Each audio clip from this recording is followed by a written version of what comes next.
Going from I want to sort out this issue to having sex with a cousin is crazy. I don't think it is wrong for a woman to express herself to a man. But the but in the situation here is that, what if you express yourself to the wrong man? In a fit of rage, I orchestrated a plan to confront Isaac and enlisting the help of some friends to intimidate him. One night, we ambushed Isaac on his way home, armed with sticks. The situation escalated and Isaac fought back, leaving me battered. You can be interested in somebody, and if you don't open your mouth and make the move, another person will come and collect the person, and it will baffle you. You will die. And he made an example of two people in a church. The guy liked the girl, didn't say it. Then someone came into the church and then went to pick the girl, and they made an announcement in the church, and the guy fainted in the church and was like, "Why didn't the girl figure it out? Am I a remote control? No. Am I a robot? No. Can I read minds? No." So I would never know how you feel about me unless you come to me and tell me about it.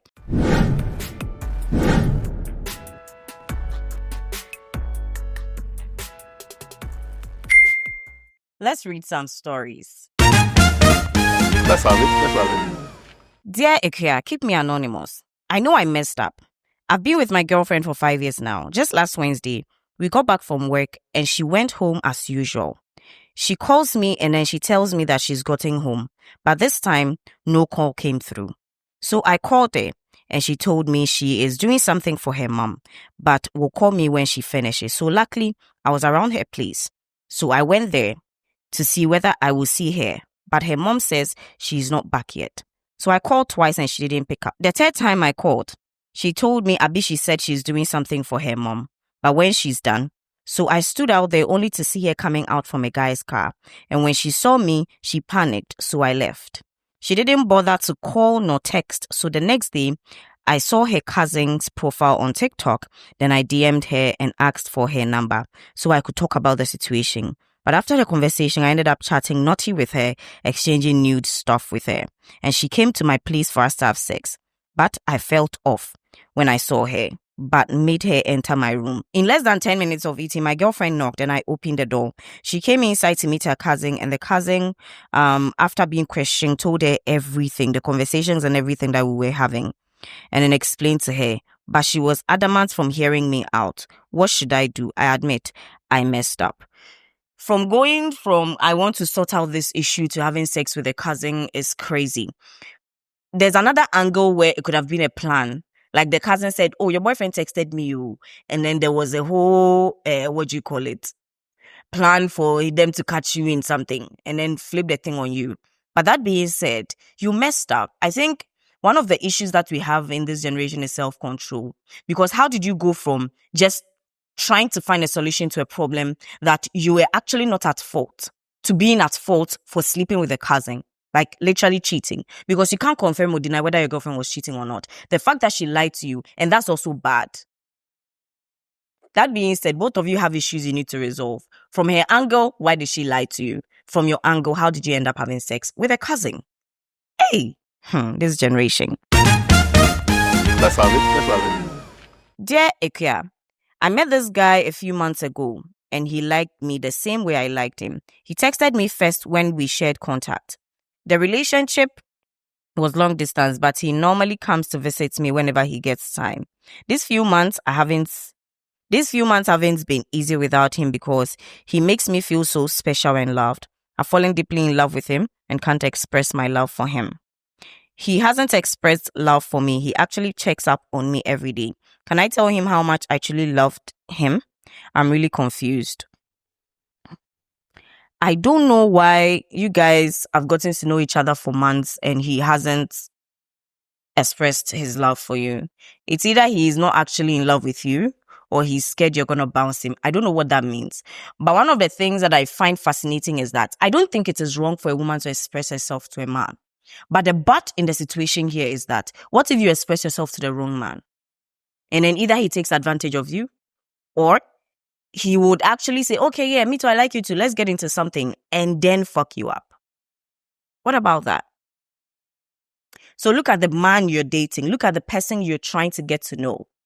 And then you can make a decision from that. Because from where I'm sitting, I can't tell you that, yeah, go and express yourself to him. He's going to do good, because he's not looking good to me right now. Why hasn't he said anything for the past months? If he truly, truly loves you, why hasn't he said anything? The men in the comment section, please, it's been months. The vibe has been good. Why hasn't he said anything? Share your opinion. Let's have it. Let's have it. Dear Ekia, I hope this message finds you well. I'm a level 500 student in one of the universities studying medical laboratory. I recently tested myself during our internship and realized I'm positive for syphilis and hepatitis C. My whole world is shattered. I don't know how I got the virus because I have never had sex. I know it can be contracted through other means, but I never believed I will be a victim. I've been crying for days. I don't know how to tell my parents, even to know what they will think of me. I want to keep it a secret from them, but I can't even afford to treat myself because I'm not working. Please, I want your views to help me. I also want to know whether anyone has recovered from these diseases before. Guys, please, let's help him with an answer whether someone has recovered from syphilis and hepatitis C before. But about telling your parents, I think that's the best option. Mind you, you said you can contact it through other ways, other means, and you know you've never had sex before. Your parents should trust you enough. I don't know your relationship with your parents, but I feel like there should be trust enough that they will know that you didn't do anything. You didn't get into sexual intercourse to get it. All right. I am really sorry you have to deal with this, but let's educate ourselves enough to know at what point we can get this, at what point we cannot get this, whether sexual or not. It is in the system and people are getting it. So guys, please, the question here is, has anybody recovered from syphilis or hepatitis C before? That's one. And secondly, should he tell his parents? And the clause here is that he has not had sex. The person has not had sex with anyone. It's a girl, actually. She's not had sex with anyone. She's still a virgin. And then she's gotten this. So should she tell her parents? I think she should, for treatment, to be able to treat it. But it's also dependent on the kind of trust that her parents have for her. Let's have it. Let's have it. As I reflect on my senior high school days, I am reminded of two best friends I had, Isaac and Nat. Coming from a humble background, life wasn't easy for me. However, Isaac, a day student with remarkable talent for playing the piano, consistently went out of his way to support me and Nat, as well as our peers. He generously covered my PTA fees, examination fees, and even treated us to meals despite his own financial constraint. Isaac's kindness and generosity knew no bounds. During our first semester in Form 1, I caught the eye of a beautiful and brilliant girl named Nancy. To my surprise, she developed feelings for me without ever having a conversation. Although I was smitten with her, my shy nature prevented me from mustering the courage to approach her.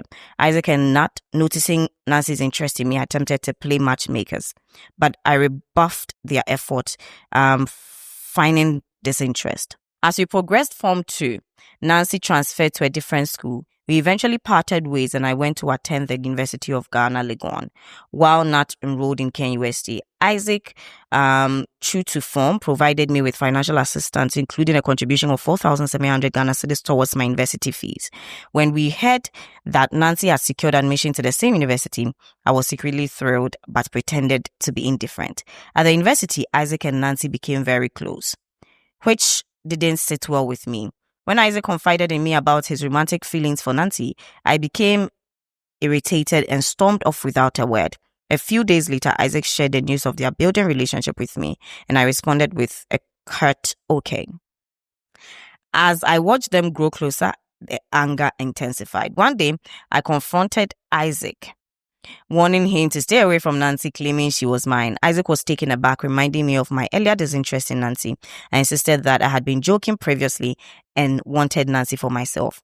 I also approached Nancy, cautioning her to distance herself from Isaac. However, they were deeply invested in their relationship and disregarded my warnings. In a fit of rage, I orchestrated a plan to confront Isaac and enlisting the help of some friends to intimidate him. One night, we ambushed Isaac on his way home, armed with sticks. The situation escalated and Isaac fought back, leaving me battered. We were interrupted by an approaching car and we fled the scene. The aftermath led to my arrest and I spent 6 months in jail. My university career was nearly cut short, but I managed to recover and eventually became a teacher. Meanwhile, Isaac secured a job with a prominent company in the US and Nancy became a medical doctor. I recently learned that they are getting married next week, despite my tumultuous past. I wish them all the best and pray that their relationship flourishes. Isaac, I hope you can find it in your heart to forgive me. Farewell. Oshe. Okay, this is a mature person seeking redemption from his unfortunate behavior. Men, I think this comes to something that my bishop said this Sunday. He said that you can be interested in somebody, and if you don't open your mouth and make the move, another person will come and collect the person, and it will baffle you. You will die. And he made an example of two people in a church. The guy liked the girl, didn't say it. Then someone came into the church and then went to pick the girl, and they made an announcement in the church, and the guy fainted in the church and was like, "Why didn't the girl figure it out? Am I a remote control? No. Am I a robot? No. Can I read minds? No. So I would never know how you feel about me unless you come to me and tell me about it." And the truth is that even if I am close to you, if you don't tell me how you feel about me and someone else comes to me and the person shows interest in me and I put a foot in the person, I will like the person and I'll move on with the person. And if it's dying, you want to die, you're going to die in the end. So please, if you have interest in people, tell them. And if people are trying to make effort to help you, stop being the "I'm not interested" type. And then when somebody takes it, the immature person in you will come out and come and misbehave. That's crazy. Abba. People are so funny. Let's have it. I'm 20 years of age. I've been dating this guy for 2 years now. And I told my mom about this guy. And my mom asked me what he does for a living. And I told my mom he doesn't have anything for now. And ever since I started dating this guy, I've not asked him for anything. So my mom told me that he cannot take care of me, that I cannot be dating a guy that doesn't do anything. Whenever I talked about working, he would tell me that God would do it, that we are not going to suffer when we marry. He's the only child of his parents and they are always doing everything for him. So please, I don't know what to do. You know what? I get this from your mother's point of view, right? That she wants the best for you. She wants that you get married to somebody that can take responsibility for you and the family. But I also don't agree to a certain extent that you can't date somebody that is not doing anything. What if the time for the person is just not right, or it's not really a right time now, or things are not working out for a reason? Then we go into the part where he says God will do something for both of you. God doesn't let manna fall. We are not in the day and age of manna falling, right? And so you need to do something for God to use that thing to bless you. You need to be able to give God something to be able to bless you or do the things that he needs to do. That is why it is important that whilst you're kabaying and kaboshing and expecting something from him, you work. If it's a business, you have business plans, you poach investors, you know, all those things. All those things are part of the will of God and the plans of God for our lives. Now let's go into the parents does everything for him. Is he a Napo baby? Is it like they are rich and they take care of him? If that is so, my assumption is maybe your boyfriend is waiting for inheritance. That is why he's saying that you not get hungry when you guys marry. Or he's expecting that the family will take care of you. That's a red flag. That's a red flag. But then again, you are just 20 years. I'm assuming the guy should be 2-3 years older than you. I'm assuming because you didn't put the guy's age there. So then, if he's 2-3 years older than you, that's 23 years, 24 years. That guy is also too young for your mother to assume that he has to be able to do something to be taking care of you. You understand? So it's all based on perspective. And the age of the guy, that's 2. And 3, when he says that God will do it, what does he mean? Is he putting his hands on something and expecting that God will use that thing to bless him? What exactly does he mean? Right? You too. Although you are 20 years and your mother is expecting that a man will come into your life and take care of you, you gong, what are you doing? What exactly are you doing to help that relationship flourish? What are you putting in the relationship? What are you investing in the relationship? It's not just about your feelings. It's also about what you put in to help the relationship grow. Do you guys talk about business? Do you guys talk about the future? What exactly in the future do you guys talk about? If that is not clear, then I agree with your mother. But if there's a clear plan, then I feel like your mother needs to take her time. All right? Yeah. Let's have it. I miss her. I miss her so much. This is someone I fully love and try to fix all my mistakes between us. I've been holding so much in since our last chat, and I honestly can't keep pretending I'm okay. That conversation with her left me feeling hurt, ignored, misunderstood. I felt like my feelings didn't matter, like I was just talking to a wall. I called her this morning and asked, can you really go days without talking to me? She said, I don't know what to tell you. It broke something in me. Maybe I didn't seem like a big deal to her, but I kept replaying those words over and over. It made me feel dismissed, like a joke. I kept asking myself, did she even care how I felt? I wanted to cry, scream, or disappear in that moment, but I just kept quiet because I didn't know how to deal with it. I don't always know how to show pain, but this really, really touched me. I'm losing days, no work, getting sick, and weak. I'm not saying I'm perfect or that I didn't have my own faults, but she could have at least known how heavy that moment was for me. I wish we could talk openly without pretending, because I'm tired of keeping everything inside and acting like nothing hurts me and pretend we are going to move on like there was no love. I really love her, but had to move on. Very hard. Okay, so I don't know whether this is the beginning and end of it or there was some ahead and I didn't see it. But I feel like you've found yourself in a breakup that has really broken you. And this is somebody that had shown you that they really did not care from the beginning till the end. And based off of what I have read here now, I think you dodged a bullet. And one thing that I have come to learn in the time of dealing with a heartbreak or dealing with a broken heart is to put myself in a place where I don't deal with it alone. I pray about it and pray that God doesn't change my heart towards human beings because of how one person has treated me. Then again, I also read books when I find myself in those positions. But if you feel like talking is what will get things off you, then call, set a time, and pour your heart out. Not because you want to get back together with her, but because you want to let her know how she has made you feel. Or you can journal how you feel. And not even contact her at all. Just journal it. Find a journal. Write how you feel on a daily basis, how you feel. Healing is not a one-time thing. Healing is a process. It could take you months, days, years to heal. But you will heal at the end of the day. So journal it. Write it down. You will feel like writing is a problem. Find a therapist. Talk to the therapist. All right? Find a counselor. Talk to that person. A certified one of that. Okay? Not anybody that calls themselves therapist or counselor, yeah. Somebody that you think can be helpful to you and not destroy your sense of thinking in the end, all right? Let's have it. Dear Ikea, I'm a girl of 23 years and I'm pregnant. My man is 27 with no job. He's forcing me to abort the baby, which I'm not interested. This is not the first time I'm aborting for him. Please, I need your opinion. Help. Please keep me anonymous. This is not the first time you're aborting for him. At 27, you don't have a job, but you want to be releasing without protection. Really? Really? We have said that you guys should abstain. You say you will not abstain. Fine. Protect yourself. That one too you won't do. You'll be irresponsible. Baby girl, if it's abortion you don't want to have, know that this guy will not take responsibility because he has told you what exactly he wants. And you aborting the first one and staying, that's a red flag. Because why did you stay when you knew that this person that you're with doesn't really have anything going on that can be beneficial to you? And why did you allow for a non-protected sex? And why, knowing very well that this guy is irresponsible? And when I say irresponsible, I'm not talking about bad behavior, but I'm talking about not taking responsibility.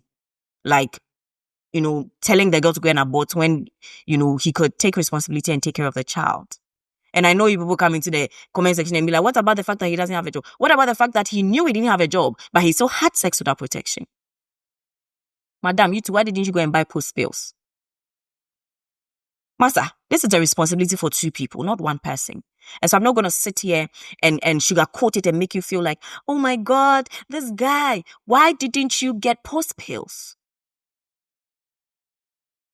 Well, it has come. You don't want the abortion. He wants the abortion, but you are carrying the baby. So you make your decisions. You're going to keep the baby. The responsibility will be on you. And that's it. You can't do anything. Maybe you can get the family involved. But since he has said he's not interested, I don't think he will care about whatever family you will go to. Yeah. Thank you very much for watching the episode. I'm grateful that you come here every day and then we talk. Don't forget to subscribe, like, and then share. It is the POV podcast / Dear Ikea. My name is Nanekia Depando, and don't forget to subscribe, like, and share. Vibes and Flavor is happening on Friday, this Friday, 5th December. Do not miss it at Dansoman. I'm going to put a flyer on top so that you know. Buy your ticket. One person is 180, and then I think 2 people, double, is 300. Get involved because it's a charity event that we're going to sit down. I am going to be there to read some stories to help, raise the funds. The funds are going to come from the tickets. You're not going to come there and pay more money. You're going to come there and enjoy whilst you also help others. Thank you very much. I will see you. That event is being done by Oakley Foundation, my very own brother. And so I'm going to be there to support him as usual. Thank you very much for watching. Don't forget that things happen in Discord. So find Jesus and your life will never be the same. I love you guys so much, and then Jesus loves you. Bye.